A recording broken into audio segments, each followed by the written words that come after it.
කොළඹ ඉඩම් හා කෘෂිකර්ම ප්‍රතිසංස්කරණ ව්‍යාපාරයේ විසුර විකාශන මැදිරියේ සිට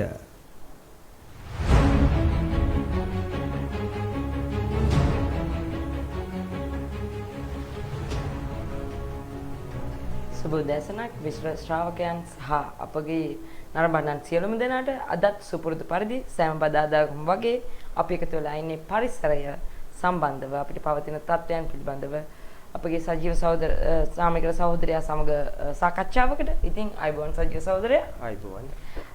අද අපි කතා කරන්න යන්නේ විශේෂයෙන්ම ලංකාවේ තෙත් භූමි සම්බන්ධව පවතින තත්ත්වයන් පිළිබඳව. විශේෂයෙන්ම මේ වෙනකොට අපි හැමෝම දන්නවා ලංකාව කියන්නේ එක ශ්‍රේෂ්ඨ ඵලයක පවතින තෙත් බිම් ප්‍රමාණය විශාල වශයෙන් පවතින රටක් විදිහට පිළිගන්න රටක්. ඉතින් මේ තත්ත්වයට ඇතුලේ ලංකාවේ මුත්‍රාජවල ඒ වගේම ගොඩක් කලපු ආශ්‍රිතව ඒ වගේම දැන් මේ දිගටම සම්පල්තිය කලපුවේ ප්‍රශ්නය ඇවිල්ලා තිනවා. ඒ වගේම තමයි වැලිගොඩ දැමීම නිසා තෙත් දින වලට වෙලා තියෙන ප්‍රශ්නය ගැන සාකච්ඡාවට ගන්නවා. ඉතින් සජීව සහෝදරය අපි අහන්න කැමතියි. ලංකාවේ තෙත් බිම් වලට මොකද වෙලා තියෙන්නේ? මම හිතන්නේ පිවිසුමේදී කිව්වා වගේ ලංකාව කියලා කියන්නේ තෙත් බිම් වලින් ඊටාම ගහන රටක්. මොකද අපි ජාත්‍යන්තර රැම්සා තෙත් බිම් ප්‍රඥප්තියට අනුව ලංකාවේ තෙත් බිම් ප්‍රමාණය ගත්තාම අපේ නොගැඹුරු මුහුදු තීරයේ සිට වෙරළබඩ කලාපයේ වගේම රට අභ්‍යන්තරයේ සමස්ත කලාපයේම ආවරණය වෙන පරිදි විශාල තෙත් බිම් ප්‍රමාණයක් පිහිටන රටක් විදිහට තමයි අපේ රට හඳුන්වන්න පුළුවන් වෙන්නේ. මොකද අපේ රටේ තියෙන තෙත් බිම් ප්‍රමාණය ගත්තාම ඒවා මිරිදිය තෙත් බිම් පරිසර පද්ධති, ඒ වගේම කලපු ආශ්‍රිතව පිහිටන, ඒ වගේම සාගරයේ පිහිටන තෙත් බිම් පරිසර පද්ධති මේ විදිහට ගත්තාම විවිධාකාරී වෙනවා. අනිත් පැත්තෙන් මේ තෙත් බිම් පද්ධතිවල ස්වභාවය තවදුරටත් අපි කිව්වොත් එහෙම මිරිදිය, කරදිය, කිවුල්දිය වගේ පරිසර පද්ධතිවල අපේ තෙත් බිම් පිහිටලා තියෙනවා. ඉතින් මේ වගේ ගත්තාම මේ තෙත් බිම් පද්ධති අති බහුතරයක් ඒක ශේෂ්ඨඵලයක වැඩිපුරම තෙත් බිම් ප්‍රමාණයක් පිහිටලා තියෙන රටවල් කිහිපෙන් එකක් තත්වයට අපිට පරිවර්තනය වෙන්න පුළුවන් වෙලා තියෙන්නේ. අපේ මේ කුඩා දිවයින තුල මේ ආකාරයෙන් විවිධ වූ භූ විෂමතා ලක්ෂණත් එක්ක විවිධ වූ ජල මූලාශ්‍රත් එක්ක පදනම් වෙච්ච මේ ක්‍රියාවලිය. එහෙම නැත්නම් මේ ගොඩනැගීමේ ප්‍රතිඵලයක් විදිහට තමයි අපේ රට තුල වැඩිපුරම තෙත් බිම් ප්‍රමාණයක් පිහිටලා තියෙන්නේ. ඉතින් මේ තෙත් බිම් වලට අදවන විට විවිධ ආකාරයේ බලපෑම් එල්ල වෙමින් පවතිනවා. මොකද තෙත් බිම් කියලා කියන්නේ ඵලදායීතාවයෙන් වැඩිම පරිසර පද්ධති විදිහට තමයි අපිට හඳුන්වන්න පුළුවන් වෙන්නේ. මොකද මේ තෙත් බිම් පරිසර පද්ධති වල එක පැත්තකින් තියෙනවා මත්ස්‍ය ඵලදායීතාවය. ඊට අමතරව විශාල ජෛව ප්‍රජාවක් මේ තෙත් බිම් මත යැපෙනවා. අනිත් පැත්තෙන් බොහෝ ජීවි විශේෂවල ජීවත් වීම එහෙම නැත්නම් බෝවීමේ යාන්ත්‍රණය ක්‍රියාත්මක වෙන්නේ මේ තෙත් බිම් පරිසර පද්ධතිවල. ඉතින් මේ ආකාරයෙන් ගත්තාම තෙත් බිම් පරිසර පද්ධති කියන්නේ ඊටාම සුවිශේෂී. අනිත් පැත්තෙන් අපි මේ සංක්‍රමණික පක්ෂීන් ගැන කතා කරනකොට විශේෂයෙන්ම මේ තෙත් බිම් ආශ්‍රිතව සංක්‍රමණික පක්ෂි විශේෂ විශාල වශයෙන් ජීවත් වෙනවා මේ තෙත් බිම් පරිසර පද්ධතිය ආශ්‍රිතව.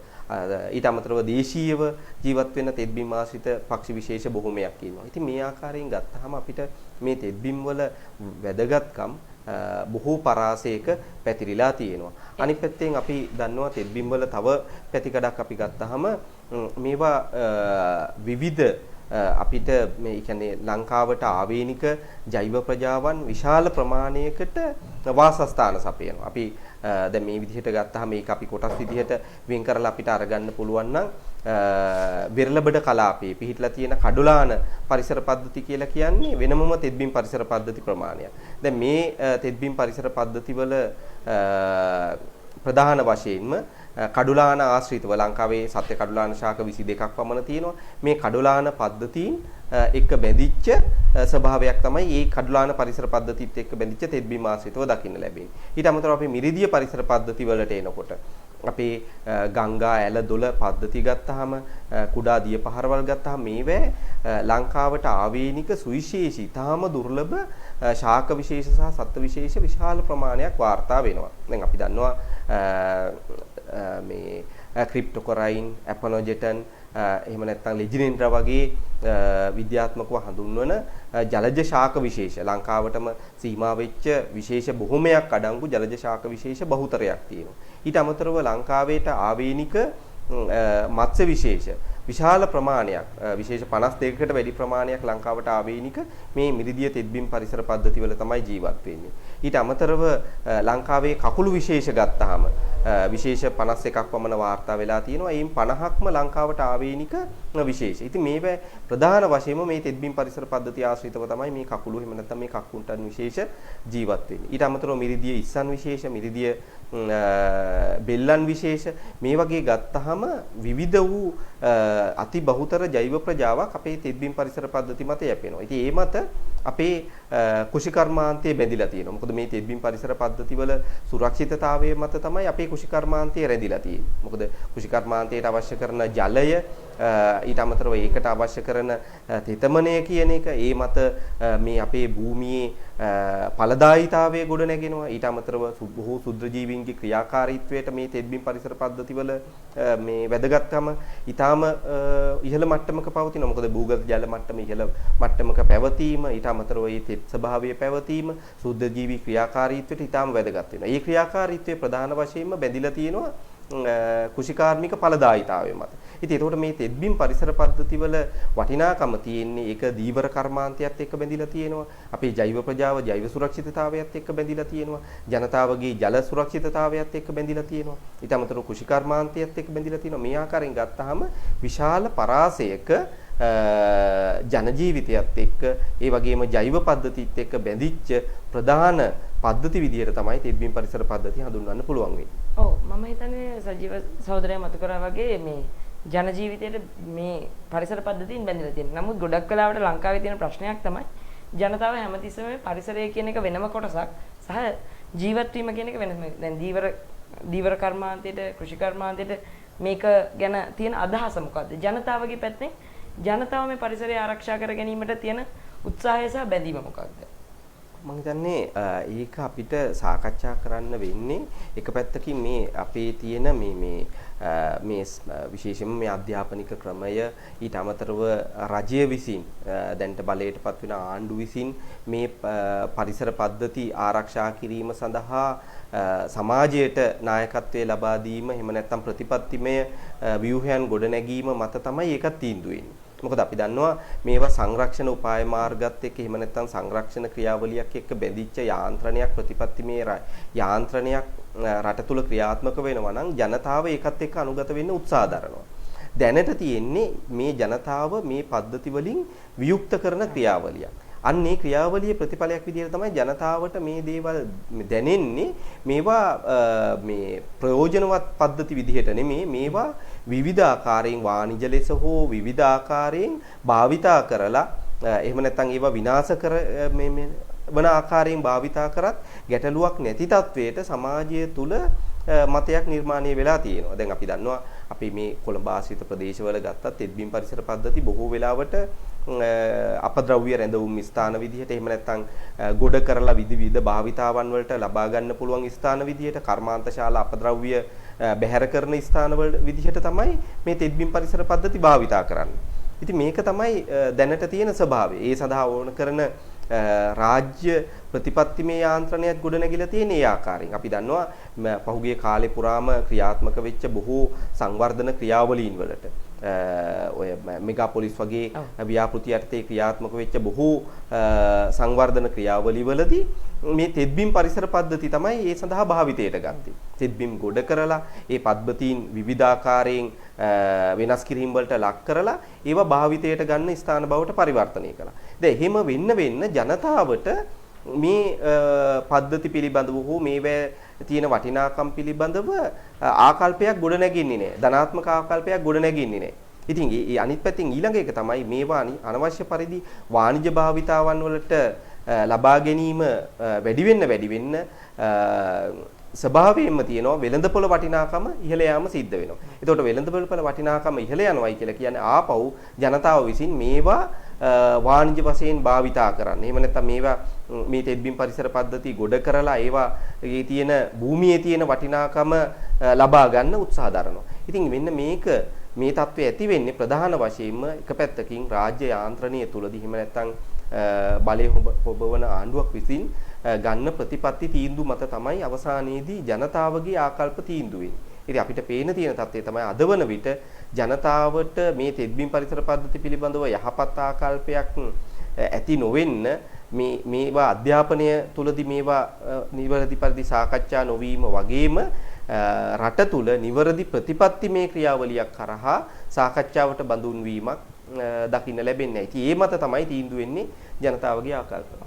ඔව් ඒ වගේම සජ්ජව සහෝදරයා දැන් මේ තෙත්බිම් සහ ජනතාවගේ ක්‍රියාකාරකම් ගැන අපි සාකච්ඡා වුණා. මිනිස්සුන්ට මේකේ වටිනාකම තේරෙන්නේ නැහැ. මේ මොහොත වෙනකොට සුවිශේෂීව තියෙන ප්‍රශ්න මොනවද? ලංකාවේ තෙත්බිම් සම්බන්ධව ගත සංවර්ධනික උපාය මාර්ග වගේ කියන ඒවා හරි රජයේ ගන්න තීන්දුව මත හරි මේ වෙලාවේ සිදුවන අර්බුදය මොකක්ද? තෙත්බිම් විශේෂයෙන්ම මම හිතන්නේ මුතුරාජවල ඒ වගේ බොහෝ පරිසර ප්‍රශ්න ඇවිල්ලා තියෙනවා. හැබැයි මිනිස්සු මේවට සංවේදී වෙලා නැහැ. අපි කොහොමද මේක ඉස්සරහට අරගෙන යන්නේ? කොයි වගේ තත්ත්වයක්ද දැන් මේ වෙලාවේ වෙනකොට තියෙන්නේ? ඔව් මම හිතන්නේ දැන් ඔබ සඳහන් කළා වගේ කියන්නේ තෙත්බිම් පරිසර පද්ධති අදවන විට විශාල අර්බුදයකට ලක් වෙලා තියෙන්නේ. දැන් අපි පහුගිය දවස්වල බහුලවම සාකච්ඡා කරපු තෙත්බිම් වලට දැවැන්ත බලපෑම් ඇති කරන ක්‍රියාවලීන් ගණනාවක් සිදුවීමින් පැවතුණා. ඒ එක පැත්තකින් වැරදි ප්‍රතිපත්තිමේ තීන්දුව මත සිද්ධ වෙච්ච දේවල්. අපි දැක්කා එක අවස්ථාවකදී මේ රජයේ බලයටපත් වෙලා ඊටාම කෙටි කාලයක් තුළදී කැබිනට් මණ්ඩලය විසින් ගත්ත තීන්දුවක් මත වැලි ප්‍රවාහන බලපත්‍ර ඉවත් කිරීම සිද්ධ කළා. දැන් වෙලි ප්‍රවාහන බලපත්‍ර ඉවත් කිරීම සිද්ධ කිරීම හරහා පහුගිය කාලේ පුරාම ලංකාවේ තෙත්බිම් පරිසර පද්ධති දැවැන්ත අර්බුදයකට ලක් වුණා. අපි දන්නවා මේ වන විට මහවැලි ගඟ ආශ්‍රිතව පිහිටලා තියෙන බොහෝ තෙත්බිම් පරිසර පද්ධති විශාල වශයෙන් හායනයට ලක් වෙලා තියෙනවා. මේ මහා පරිමාණ වැලි ගොඩ දැමීමේ ක්‍රියාවලිය ජාවාරමක් තත්වයට පරිවර්තනය කරන්න ප්‍රවාහන බලපත්‍ර අහෝසි කිරීමේ ක්‍රියාවලිය හින්දා ඇති කරපු බලපෑම තුලින් දැන් ප්‍රවාහන බලපත්‍ර අහිමි කිරීමේ ක්‍රියාවලියත් එක්කම සිද්ධ වෙච්ච ප්‍රධාන දේ තමයි තෙත්බිම් පරිසර පද්ධති ආශ්‍රිතව ගංගා ඇලදොල ඇතුළුව මේ තෙත්බිම් පරිසර පද්ධති ආශ්‍රිතව මහා පරිමාණයෙන්ම නීති විරෝධී වැලිගොඩ දැමීම් ක්‍රියාවලිය වර්ධනය වුණා. ඒ විතරක් නෙමේ අදවන විට වනාන්තර පරිසර පද්ධතිවල මේ කියන්නේ ගංගා ඇලදොල වගේ පරිසර පද්ධතිවල විතරක් නෙමේ අදවන විට වෙරළ කලාපයේ පිහිටලා තියෙන වෙරළ කලාපයේ පවා නීති විරෝධී ආකාරයෙන් මහ පරිමාණයෙන්ම වැලි ලබා ගැනීමේ ක්‍රියාවලිය වර්ධනය වෙලා තියෙනවා. ඉතින් ඒකේ ප්‍රතිඵලයක් විදිහට අදවන විට සමහර ප්‍රදේශවල සමහර තෙත්බිම් වර්ගවලට ලොකු බලපෑමක් එල්ල වෙලා තියෙනවා. අපි දන්නවා මහවැලි ගඟේ මහ පරිමාණයෙන්ම සිද්ධ කරන වැලිගොඩ දැමීමේ ක්‍රියාවලියක ප්‍රතිඵලයක් විදිහට ඒ ආශ්‍රිතව පිහිටලා තියෙන විල්ලු පරිසර පද්ධති තෙත්බිම් පරිසර පද්ධති වර්ගයක් වෙච්ච විල්ලු පරිසර පද්ධති සීග්‍රේන් බලපෑමට ලක් වෙලා තියෙනවා. එතකොට ඒ මත යැපෙන අලියතුන් ලොකු බලපෑමකට ලක් වෙලා තියෙනවා. ඉතින් මේවා එකිනෙකට බද්ධ වෙලා තියෙන සාධක. අනිත් පැත්තෙන් අපි දන්නවා මේ වැලිගොඩ දැමීමේ ක්‍රියාවලිය ප්‍රතිඵලයක් විදිහට මේ ප්‍රතිපත්තිමය ක්‍රියාවලිය ක්‍රියාත්මක කිරීම ප්‍රතිඵලයක් විදිහට අදවන විට ලංකාවේ ඊටාම කුඩා දියපහරවල් වල පවා මහා පරිමාණයෙන්ම වැලිගොඩ දැමීමේ ක්‍රියාවලිය වර්ධනය වෙලා තියෙනවා. ඉතින් ඒකේ ප්‍රතිඵල විදිහට ජෛව ප්‍රජාවට ඇති කරන බලපෑම එන්න වැඩි වෙමින් පවතිනවා. ඉතින් මේ පැතිකඩ එක පැත්තකින්. අනිත් පැත්තෙන් අපි දන්නවා තවත් ආකාරයකින් ක්‍රියාවලීන් ගණනාවක් පහුගිය දවස්වල ක්‍රියාත්මක වුණා. දැන් මුතුරාජවැල ගත්තාම මුතුරාජවැල තෙත්බිම තමයි අපි දන්න විදිහට මේ නාගරික කලාපයක් මැදේ පිහිටලා තියෙන සුවිශේෂීම තෙත්බිම් පද්ධතියක්. ඉතින් මේ තෙත්බිම් පද්ධතිය අඛණ්ඩව බලපෑමට ලක් වෙනවා. දැන් පහුගිය කාලේ පුරාම අපි දැක්කා මේක මුතුරාජවැල තෙත්බිම් පද්ධතිය භාවිතා කළේ කුණු රජවල ස්ථාන ස්ථාපිත කිරීම සඳහා. එහෙම නැත්නම් කසල කළමනාකරන ව්‍යුහයන් ගොඩනගන්න තමයි මේවා පාවිච්චි කරේ. එතකොට ඒවා ප්‍රතිපත්තිමය රාජ්‍ය ප්‍රතිපත්තිමය ක්‍රියාවලියක් කරා තමයි ක්‍රියාත්මක වෙන්නේ. රජය ගන්න ප්‍රතිපත්තිමේ තීන්දුව මත ක්‍රියාත්මක වෙන්නේ. අනිත් පැත්තෙන් කසල රැඳවුම් මහා පරිමාණ මධ්‍යස්ථාන ගොඩනගනවට අමතරව තව ආකාරයකින් ක්‍රියාත්මක වුණා. ඒ තමයි නගර ඉදිකිරීමේ ක්‍රියාවලිය වර්ධනය කරන්න. අපි දැක්ක පහුගිය දවස්වල අක්කර 406ක භූමි ප්‍රමාණයක් මුතුරාජවැල තෙත්බිමේ ගොඩ කරලා මහා නගරයක් නිර්මාණය කිරීම සඳහා සැලසුමක් සකස් කළා. දැන් මේ සැලසුම යම් තාක් ආකාරයකින් අපේ මැදිහත් වීම මත පරාජය කළාට පස්සේ අදවන විට ඒ ස්ථානය තවත් ආකාරයකින් භාවිතයට ගන්න මේ මුතුරාජවැල තෙත්බිමේ තවත් අක්කර 50ක් මැනීම් කරලා ගොඩ කිරීම සඳහා සැලසුම් සකස් කරගෙන යනවා විවිධ භාවිතාවන් සඳහා ලබා ගන්න. ඉතින් මේවා මේ එකිනෙකට වියුක්ත වෙච්ච ක්‍රියාවලින් නෙමෙයි. මේ මුතුරාජවැල තෙත්බිම් පද්ධතිය වාණිජ වශයෙන් භාවිතා කරන ක්‍රියාවලියේ විවිධ කොටස්. එක පැත්තකින් කසල රැඳවුම් මධ්‍යස්ථාන, අනිත් පැත්තෙන් නගර නිර්මාණය කිරීම, අනිත් පැත්තෙන් සංචාරක ව්‍යාපෘති ක්‍රියාත්මක කිරීම සඳහා මේ තෙත්බිම් ගොඩ කරලා ඒක සඳහා ඉදිකිරීම කිරීම මේ දේවල් එකිනෙකට බැඳිච්ච සාධක විදිහට තමයි ක්‍රියාත්මක වෙමින් පවතින්නේ. එතකොට මේ සඳහා බලපාන්නේ රාජ්‍යයේ නිවැරදි පරිදි ප්‍රතිපත්තිමය ක්‍රියාවලියක් කරා මේවා ආරක්ෂා කිරීමට යොමු නොවීම. අනිත් පැත්තෙන් මීට අවුරුදු ගණනාවකට ඉස්සෙල්ලා සකස් කරපු ප්‍රතිපත්ති ක්‍රියාත්මක නොකිරීම. අපි දන්නවා මුතුරාජවැල තෙත්බිම් පද්ධතියම කොටස් තුනකට වෙන් කරලා ඒවා නිසි පරිදි භාවිතා කරන යාන්ත්‍රණයක් ඇති කළා. මොකද මීගමු කලපුවත් එක්ක බැඳිලා තියෙන මුතුරාජවැල තෙත්බිම් පද්ධතිය. ඉතින් මේවැ අබේ භූමි කොටසක් වෙන් කළා.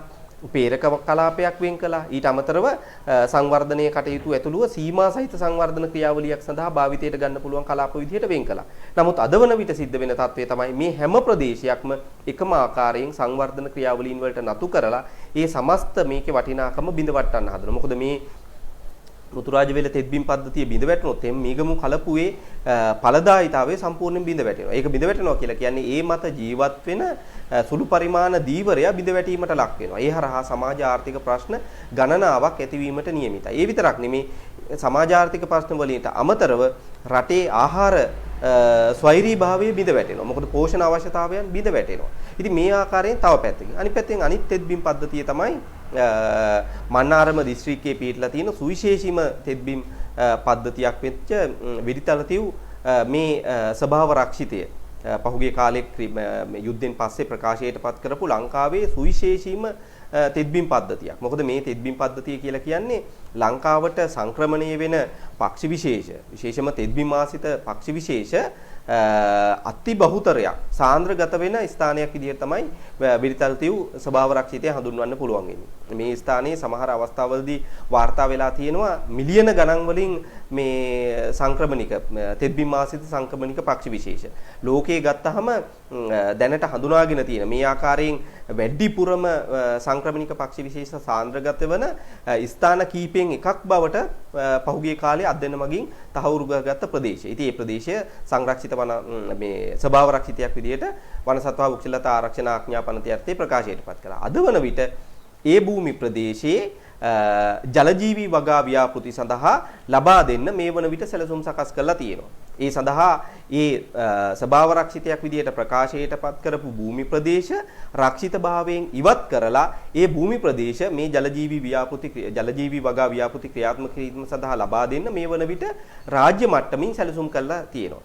විශේෂම ජලජීවී මේ සංවර්ධන දෙපාර්තමේන්තුව පළවා මේ සඳහා මැදිහත් වෙලා තියෙනවා. ඉතින් මේ ක්‍රියාවලීන් වලින් පැහැදිලිව පේන්න තියෙන තත්ත්වය තමයි මේ තෙත්බිම් පිළිබඳව අපේ රටේ තියෙන ප්‍රතිපත්තිමේ ස්වභාවය.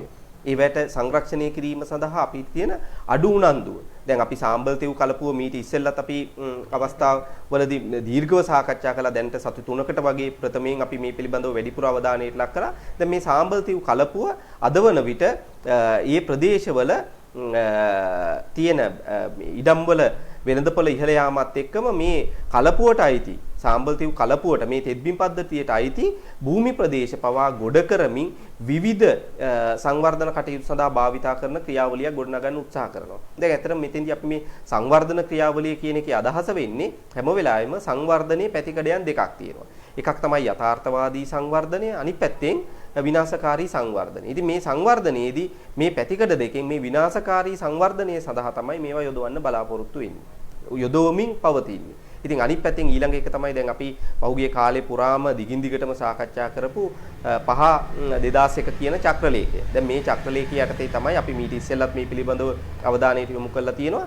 අපේ වෙරළබඩ කලාපයේ පිහිටලා තියෙන කඩොලාන පරිසර පද්ධති වලින් 75%කටම ආරක්ෂාව ලබා දීලා තියෙන්නේ 5/2001 කියන චක්‍රලේඛයේ මගින්. එතකොට මේ තෙත්බිම් පද්ධතිය මේ 5/2001 චක්‍රලේඛය සංශෝධනය කරනවා කියලා කියන්නේ මේ තෙත්බිම් පද්ධතීන් විදිහට සැලකෙන මේ කඩොලාන විශාල ප්‍රමාණයක් විවිධ අවභාවිතාවන් සඳහා ගෙනෙන්න ඕන කරන යාන්ත්‍රණයේ සකස් කියලා ප්‍රතිපත්තිමය යාන්ත්‍රණය සකස් කරලා දීමක් තමයි මේ හරහා සිද්ධ වෙන්නේ. ඉතින් මේ විදිහට ගත්තාම එක පැත්තකින් ප්‍රතිපත්තිමය ව්‍යුහයන් හරහා ප්‍රතිපත්තිමය තීන්දුව තීරණ මත අපේ රටේ තෙත්බිම් පරිසර පද්ධති දෙවන්ත ලෙස හායනයට ලක් කරන ක්‍රියාවලියක් ක්‍රියාත්මක වෙනවා.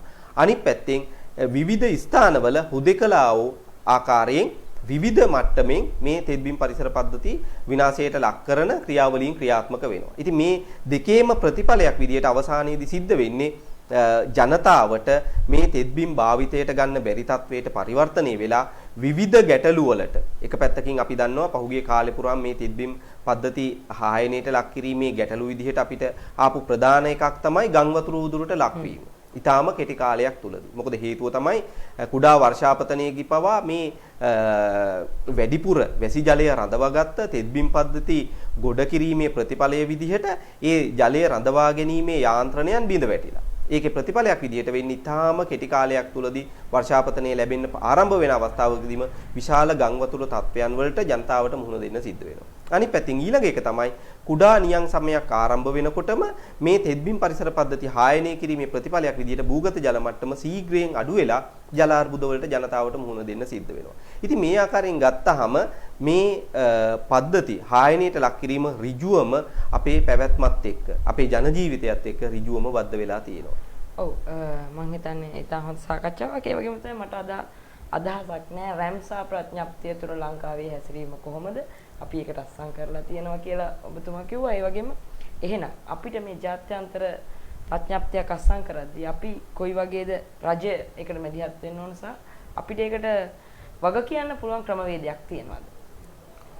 මම හිතන්නේ පහුගිය කාලේ පුරාම බලයටපත් වෙච්ච රජයන් ඉදිරිපත් කරපු ප්‍රතිපත්ති ප්‍රකාශනවලදී ප්‍රධාන වශයෙන්ම අමතක කරලා තිබ්බ කොටසක් විදිහට තමයි මේ තෙත්බිම් හඳුන්වන්න පුළුවන් වෙන්නේ. මොකද අපි දන්නවා වනාන්තර පිළිබඳව විවිධ වූ මේ ප්‍රතිපත්තිමය ක්‍රියාවලීන් අපි මේ ප්‍රතිපත්තිමය යොමුවන් මේ ප්‍රතිපත්ති ප්‍රකාශනවල දැක්කා.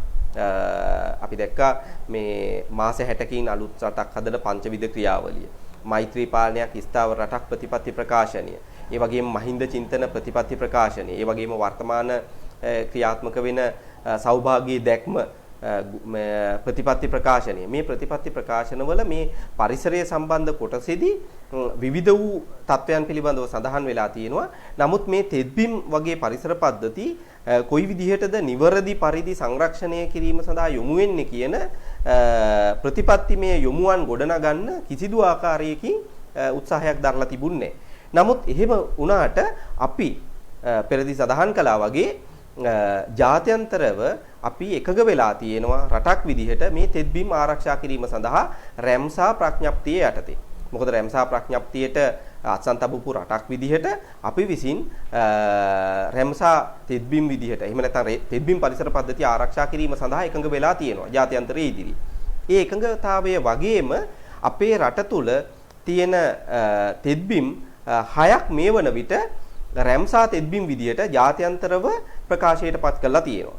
ඒ කියන්නේ තෙත්බිම් කීප 6ක් දැනට අපි බුන්දල ජාතික වනෝද්‍යානය, මාදුගඟ අබේ භූමිය, ඒ වගේම මේ වාංකාලේ අබේ භූමිය, මේ කුමන ජාතික වනෝද්‍යානය සහ ඒ ආශ්‍රිත තෙත්බිම් පරිසර පද්ධති කුඩුම්බිගල පානම සහ කුමන ජාතික වනෝද්‍යානය, ඊට අමතරව අපි මේ ආනවිලුන්දාව අබේ භූමිය, ඒ වගේම මේ අවසානයේදී ප්‍රකාශයටපත් කරපු විල්පත්තුව ජාතික වනෝද්‍යානයේ ආශ්‍රිත තෙත්බිම් පද්ධති. ඉතින් මේ සියල්ලම රැම්සා තෙත්බිම් විදිහට ප්‍රකාශයටපත් කරලා තියෙනවා. ඒ විතරක් නෙමේ සුවිශේෂී තත්වය තමයි දැන්ට වසර දෙකකට වගේ ප්‍රථමයෙන් ලංකාවේ කොළඹ දිස්ත්‍රික්කයේ කොළඹ නාගරික කලාපය සම්පූර්ණයෙන්ම තෙත්බිම් නගරයක් විදිහට ප්‍රකාශයටපත් කළා.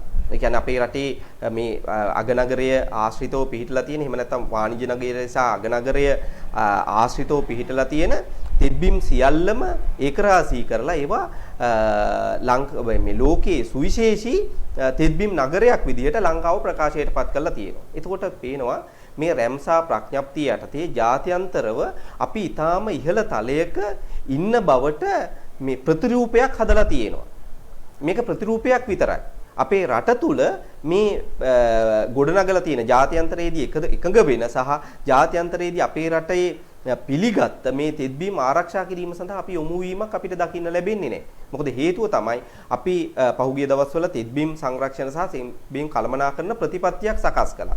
ඒ තෙත්බීම් කළමනාකරන සහ තෙත්බීම් සංරක්ෂණ ප්‍රතිපත්තිය සකස් කිරීම සඳහා ප්‍රධාන වශයෙන්ම දායක වුණා මුතුරාජවෙල තෙත්බීම ආශ්‍රිතව සිද්ධ වෙච්ච මහ පරිමාණ ඉඩම් බෙදා දීමක් කරා සිද්ධ වෙන තෙත්බීම් විනාශ කිරීමේ ක්‍රියාවලියකට අධිකරණ මේ ගත්ත නඩු තීන්දුවක ප්‍රතිඵලයක් විදිහට තමයි ලංකාවේ තෙත්බීම් සංරක්ෂණ සහ කළමනාකරන ප්‍රතිපත්තියක් සකස් කිරීම සඳහා නියෝගයක් නිකුත් වුණේ. ඒකේ ප්‍රතිඵලයක් විදිහට ලංකාවේ තෙත්බීම් සංරක්ෂණ සහ කළමනාකරන සැලැස්මක් සකස් කරලා තියෙනවා අද වන විට. ප්‍රතිපත්තිමය ව්‍යුහයක් ගොඩනගලා තියෙනවා. නමුත් ඒ ප්‍රතිපත්තිය පැත්තකින් තියලා බලයටපත් වෙන හැම රජයක්ම උන්ට උමනා පරිදි මේ භූමිය මේ තෙත්බීම් පරිසර පද්ධතිත් එක්ක බැඳිච්ච භූමිය අවභාවිතා කරන යාන්ත්‍රණය ඊටාම ශක්තිමත්ව ක්‍රියාත්මක කරනවා. මොකද හේතුව තමයි ඒ භූමි ප්‍රදේශ තමයි අද වන විට විවිධ වූ වැරදි සංවර්ධන ක්‍රියාවලීන් සඳහා වැරදි ලෙස ක්‍රියාත්මක කරන ආයෝජන ව්‍යාපෘති සඳහා පහසුවෙන්ම භාවිතා කරන්න පුළුවන් ප්‍රදේශ විදියට තියෙන්නේ. ඉතින් ඒ తත්වය තමයි අද වන විට ඇති කළා තියෙන්නේ. ඉතින් මේ ජාත්‍යන්තරව අපි රැම්සා ප්‍රඥප්තියට අත්සන් තබලා තිබුණත් ජාත්‍යන්තරව වැදගත් වෙන රැම්සා තෙත්බීම් 6ක් සහ රැම්සා නගරයක් අපේ රට ප්‍රකාශයටපත් කරලා තිබ්බත් ජාත්‍යන්තරව ඒවා පිළිඅරගෙන තිබ්බත් අපි ඒවා ආරක්ෂා කිරීම සඳහා තවම යොමු වෙන ස්වභාවයක් දකින්න ලැබෙන්නේ නැහැ. ඔව් මම හිතන්නේ සජීව සහෝදරයත් එක්ක අපි සාකච්ඡාවේදී මතු කරා ලංකාවේ තෙත්බීම් පරිසරය තුළ ඇති වැදගත්කම සහ ජන ජීවිතයට මේ තෙත්බීම් බලපාන්නේ කොහොමද? මොකද මිනිස්සුන්ට හිතෙන්නේ පරිසරයේ වෙනත් කොටසක් අපි තව ඒකින් එහා ගිය කොටසක්. හැබැයි මිනිස්සු දන්නේ නැහැ. මිනිසා කියන්නේ පරිසරයේ එක් කොටසක් විතරයි. අපි මේ විනාශ කරන්නේ අපේ ජීවත් වෙන සුවිශේෂී භූමියක්. ඉතින් මම හිතන්නේ අද අපේ සාකච්ඡාවෙන් ඔබට දැනගන්න හැකි වුණා ලංකාවේ තෙත්බීම් ආශ්‍රිත ගැටලුව සහ මේ සම්බන්ධ තියෙන සුවිශේෂී අර්බුදයන්. සජීව සහෝදරයා ඔබට තව මොනවා හරි කියන්න තියෙනවද මේ සම්බන්ධව? ඔව් මම හිතන්නේ අවසාන වශයෙන් සඳහන් කරන්න තියෙන්නේ රටක් විදිහට ජනතාවගේ වගකීමක් වෙනවා.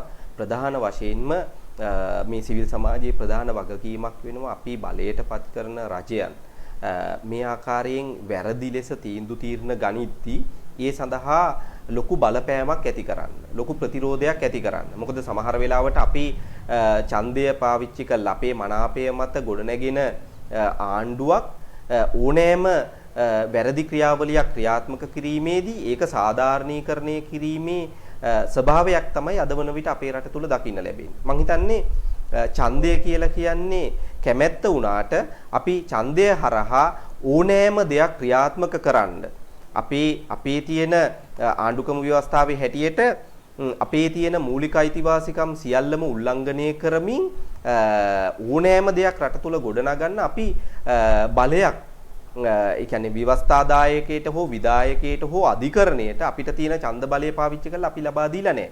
අපි ලබා දීලා තියෙන්නේ අපිට තියෙන මූලික අයිතිවාසිකම් ආරක්ෂා කරමින් ඒ මූලික අයිතිවාසිකම් රැකෙන පරිදි ජීවත් වීමට තියෙන අයිතිය ස්ථාපිත වෙන පරිදි මේ පරිසරයට තියෙන අයිතිය සුරක්ෂිත වෙන පරිදි සියලුම ජෛව ප්‍රජාවගේ අයිතිවාසිකම් සුරක්ෂිත වෙන පරිදි රට තුල ප්‍රතිපත්තිමය එහෙම නැත්නම් සංවර්ධන ව්‍යුහය එහෙම නැත්නම් ආර්ථික ව්‍යුහය ගොඩනැගීමේ යාන්ත්‍රණය නිවැරදි පරිදි ක්‍රියාත්මක කිරීම සඳහා තමයි අපි බලය ලබා දීලා තියෙන්නේ විධායකයට ව්‍යවස්ථාදායකයට සහ අධිකරණයට අපිට තියෙන බලය අපි ලබා දීලා තියෙන ඡන්ද බලය පාවිච්චි කරලා. ඒ தත්ත්වයේ ඒ ආකාරයෙන් තියෙද්දි අපි ළඟ තියාගෙන ඉන්නවා අපි මූලික අයිතිවාසිකම් බලය.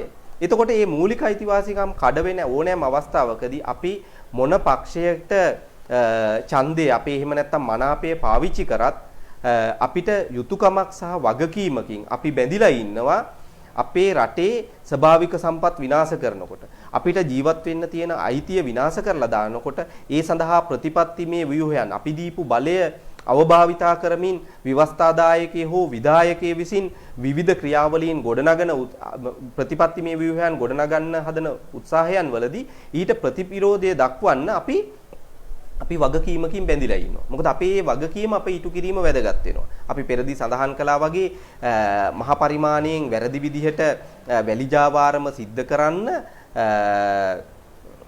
වැලි ප්‍රවාහන බලපත්‍ර ඉවත් කිරීමේ ක්‍රියාවලිය ක්‍රියාත්මක වෙනකොට ඒ සඳහා ප්‍රතිවිරෝධතාවය දක්වන්න මේ හැම අපේ රටේ ජීවත් වෙන හැම ජනතාවගේම යුතුයකමක් සහ වගකීමක් වෙනවා. ඒ යුතුයකම සහ වගකීම තියෙන්නේ විපක්ෂයට විතරක් නෙමෙයි. එහෙම නැත්නම් මේ ආණ්ඩුව පිහිටවීම සඳහා ඡන්දය ලබා නොදුන්න ජනතාවගේ වගකීමක් විතරක් නෙමෙයි.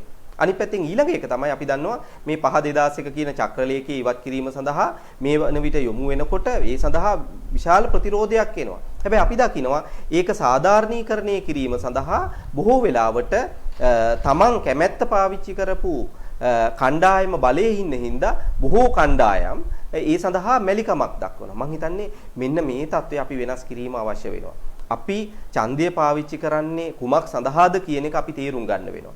අපි ළඟ අපි තියාගෙන ඉන්නේ මොනතරම් බලයක්ද කියන එක අපි තේරුම් ගන්න වෙනවා. සිවිල් සමාජයක් විදිහට. ඉතින් මේ තේරුම් අර ගැනීම නිවැරදි පරිදි සිදු නොවන තාක්කල් අපිට යහපත් රටක් එහෙම නැත්නම් යහපත් සමාජයක් ගොඩනගා ගන්න බෑ. ඉතින් ඒ සඳහා අපි සිවිල් ජනතාව විදිහට අපිට තියෙන අයිතීන් අපි භාවිතා කරමු. ඒක පක්ෂ ભેදයකින් තොරව අපේ කැමැත්ත තියෙන පක්ෂය හෝ එහෙම නැත්නම් කැමැත්ත නොමැති පක්ෂය කියන සාධකයේ මත නොවන ගොඩනැගීමක් එහෙම නැත්නම් යාන්ත්‍රණයක් ඇති කරගමු කියන ඉල්ලීම තමයි කරන්න වෙන්නේ ජනතාවගේ. ඔව් බොහොම ස්තුතියි සජිතවරයා. ඒ තමයි මේ මැතිවරණ උණුසුමත් එක්ක හැමෝටම අමතක වෙලා තියෙනවා. අපි අපේ පාටවලට ඡන්දය දෙන්න උත්සාහ කරනවා. නමුත් ඔවුන් ක්‍රියාත්මක කරන ප්‍රතිපත්තීන් සහ රටේ ජන ජීවිතයට ඒවා බලපාන විදිය ගැන අපිට අදහසක් නැහැ. අපි හිතනවා අපි පාවිච්චි කරන ඡන්දයට අපි සදාකාලික පක්ෂපාතී විය යුතුයි කියලා. එසේ විය යුතු නැහැ.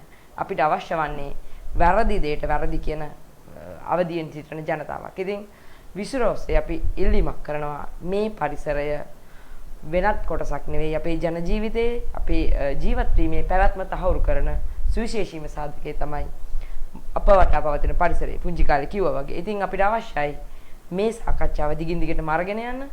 මම අදට සාකච්ඡාව අවසන් කරනවා. බොහොම ස්තුතියි සහෝදරයා. ඉතින් නැවතත් ලබන බදාදාත් අපි හමු වෙමු මේ වගේම මාතෘකාවකින්. මම හිතන්නේ පරිසරය අපි හැමෝගෙම අපිත් පරිසරයේ කොටසක්. නැවත වතාවක් ලබන සතියේ විසුරු සමග ඔබ හමුවට එන බලාපොරොත්තු වෙන අපි ඔබෙන් සමගන්නවා. බොහොම ස්තුතියි. බොහොම ස්තුතියි.